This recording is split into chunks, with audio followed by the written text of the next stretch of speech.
భారతదేశం ఇటీవలే పహల్గాం ఉగ్రదాడికి ప్రతీకారంగా ఆపరేషన్ సింధూర్ అనే పేరుతో ఓ కీలక దాడిని చేసింది. ఈ ఆపరేషన్ లో భారత సైన్యం పాకిస్తాన్ మరియు పీఓకే ప్రాంతాల్లో ఉన్న ఉగ్రవాద స్థావరాలను లక్ష్యంగా చేసుకుని మిసైల్ సర్జికల్ స్ట్రైక్స్ జరిపింది. ఈ దాడిలో సుమారు 80 మంది ఉగ్రవాదులు హతమయ్యారని సమాచారం. ఈ విజయవంతమైన సైనిక చర్యపై దేశం మొత్తం గర్వభావాన్ని వ్యక్తం చేస్తోంది. ఈ ఘటనపై 2 తెలుగు రాష్ట్రాల ముఖ్యమంత్రులతో పాటు ఆంధ్రప్రదేశ్ ఉప ముఖ్యమంత్రి పవన్ కళ్యాణ్ కూడా స్పందించారు.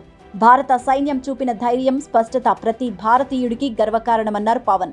పాకిస్తాన్ మిలిటరీ మరియు పౌరులకు నష్టం కలగకుండా కేవలం ఉగ్రవాద శిబిరాలపై దాడులు జరగడం ఒక అసాధారణమైన వ్యూహాత్మక చర్యగా పేర్కొన్నారు. తన ప్రసంగంలో పవన్ కొంత ఆవేశంతో మాట్లాడారు.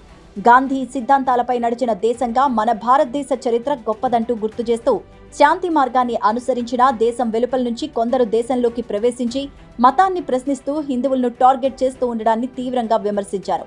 1990 నుంచి కాశ్మీర్లో పండిట్లపై జరిగిన ఉగ్ర దాడులు అక్కడి పరిస్థితులను తీవ్రమైనవిగా మార్చినట్టు చెప్పారు.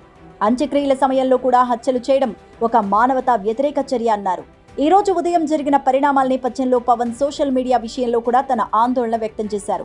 సెలబ్రిటీలు, ఇన్ఫ్లుయెన్సర్స్ బాధ్యతగా వ్యవహరించాలని, దేశాన్ని దూషించే విధంగా ఎలాంటి పోస్టులు పెట్టకూడదని సూచించారు. మీడియాతో మాట్లాడుతున్న సమయంలో బయట కుక్కలు అరవడం వినిపించింది. దాన్ని ఆయన ఇలా అభివర్ణించారు. ఎవరికి తోచినట్టు అనవసరంగా పోస్టులు పెట్టడం ఆ కుక్కలు మొరగడం లాంటిదే అంటూ కాస్త ఘాటుగానే వ్యాఖ్యానించారు పవన్.